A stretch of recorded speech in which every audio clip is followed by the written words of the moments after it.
All right, this is a separate video. I thought I was originally going to make this, I was going to put this all in one long video, but now I've decided it would be better to talk about these two issues that have come into my awareness in separate videos. And again, what brought this all on was how so much of the conservative or right-wing press is just reactive, in the sense that it's all like, oh, look at this outrage. Look at what was done here. Look at what they're doing over here. Look at what they're allowing over here. Look at these clear double standards. And but it doesn't really go beyond that. And it's just sort of like, okay, just get angry about this, but be impotently angry about, which it doesn't do a lick of good to be impotently angry. What I think is more useful is to look at, if you're going to pay attention to the news at all, which again I think is maybe not such a great idea at all in the first place. If you're going to pay attention to it, don't be demoralized by it. Don't be outraged. Don't just fret and fume with outrage. And stamp your feet, and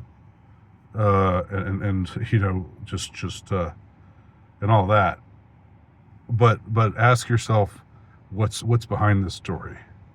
What's really going on? Now, the story I'm going to talk about now is a much more outrageous one than even the one I said. The one about the graffiti art in the Anglican Cathedral in Canterbury, England. That's outrageous in itself, but this one screams out to heaven as an outrage against a person and a clear miscarriage of justice. So there's a girl named Maya Aberg, or Maya Aberg, 16-year-old Swedish girl, and she was reportedly raped by an immigrant. Boy, isn't that a surprise? You never hear a story like this. European girls and women raped by migrants. That just never happens, right? Well, believe it or not, I guess it's man bites dog, because in this case it happened. But she was allegedly raped by 18-year-old migrant Yazid Mohammed. And Mohammed was convicted and was given a 3-year sentence for raping a girl. That's already pretty weak, but the true outrage of the story is that the court in Sweden that looks at cases where migrants commit crimes and determines whether or not it was a bad enough crime that they should be deported. That court has decided that what this migrant did wasn't really so bad. That the fact that this migrant raped this girl isn't so bad, and doesn't demand his deportation. And the exact wording I don't have in front of me, but to summarize, and again, you can look this up. You can find this story online as well, even though of course the mainstream media is not covering it. Surprise, surprise, but there you go. It's the way things are. But what the reason that they gave was that the rape really wasn't that bad, because it didn't last that long. This is honestly what they said, and it would be funny if it wasn't so it wasn't so awful. They said, well, yeah, he raped her, and that's bad. I mean, it's bad and all that he raped her, but it was over pretty quick. So it wasn't that. So we don't have to deport this guy,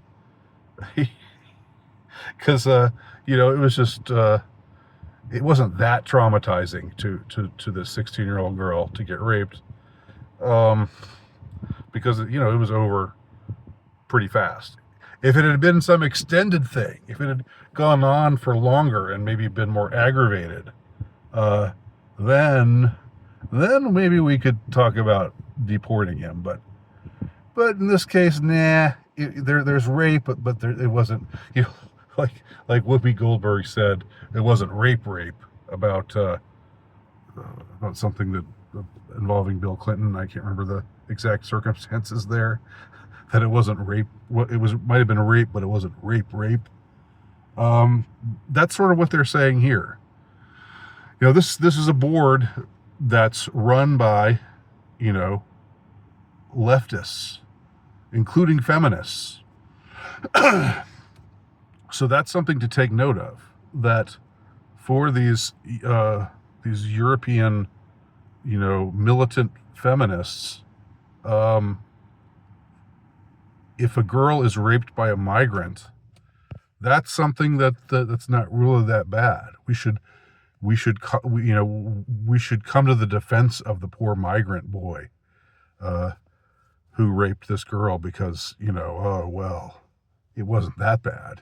He didn't put her through that much. He raped her, but he didn't rape her for that long. I mean, this is what, and this again, this is kind of when you break down the story and you look at it, you see the ways in which leftist dogma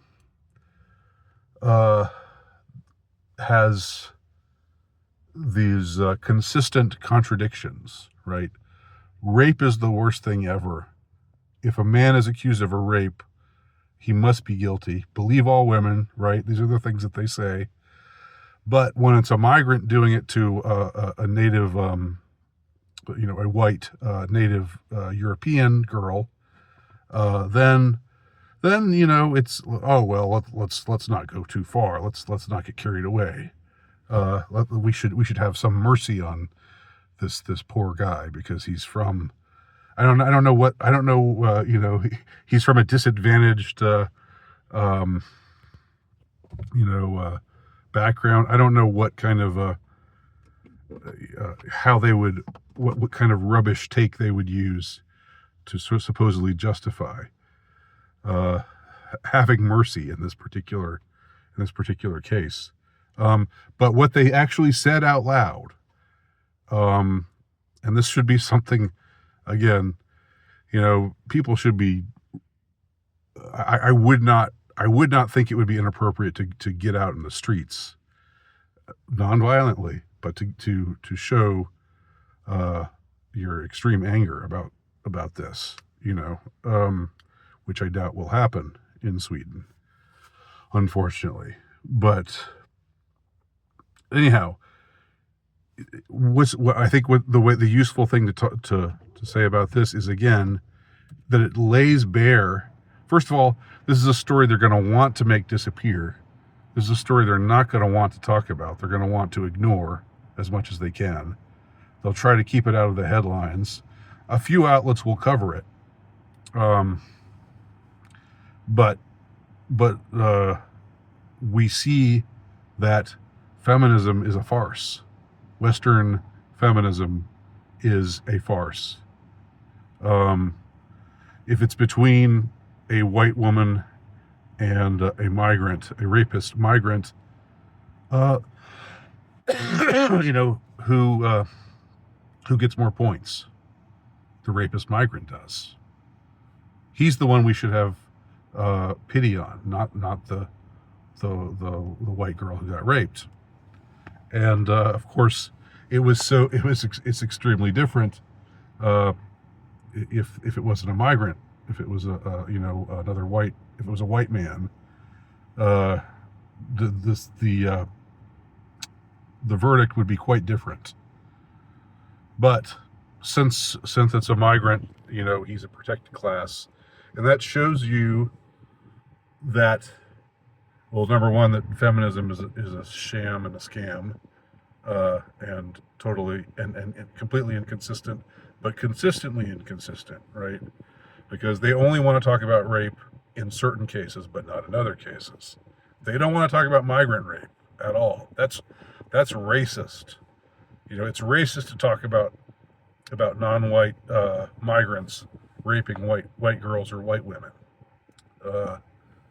And this, I think, it shows again what they really are, where they really stand, and where we stand with them. Where we stand in regard to them. And this helps us to know. I mean, this forewarned is forearmed, or forearmed is forewarned. How does it? I'm not sure which is the right phrasing there. Forewarned is forearmed, I think.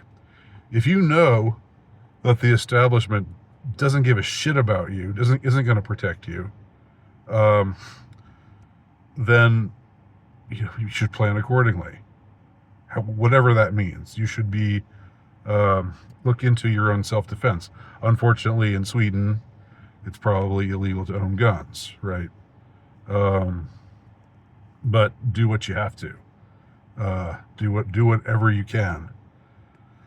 Of course, the situation is intolerable. That's without question the case. But to dwell on again, just like with the cathedral story, to dwell on the outrage, to dwell on the anger. I mean, the outrage and the anger is, it's natural. It's understood. We're all angry. We're all outraged by these things. But we have to get past it in a way. We have to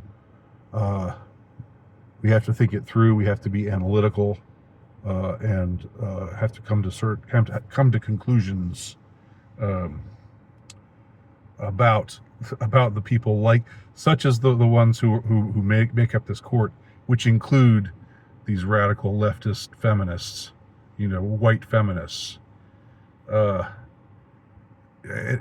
Hell, if one of these, if a radical feminist got raped by a migrant, she'd probably say, "Oh well, he didn't mean to. It wasn't that bad," or I shouldn't report this.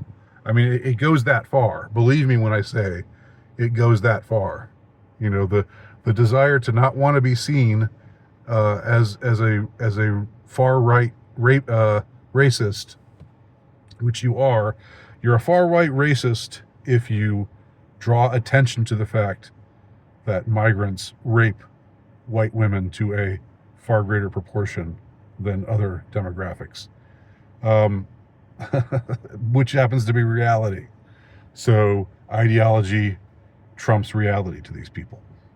And again, forewarned is forearmed, or forearmed is forewarned. Whatever. All right. Leave your thoughts below. Thanks for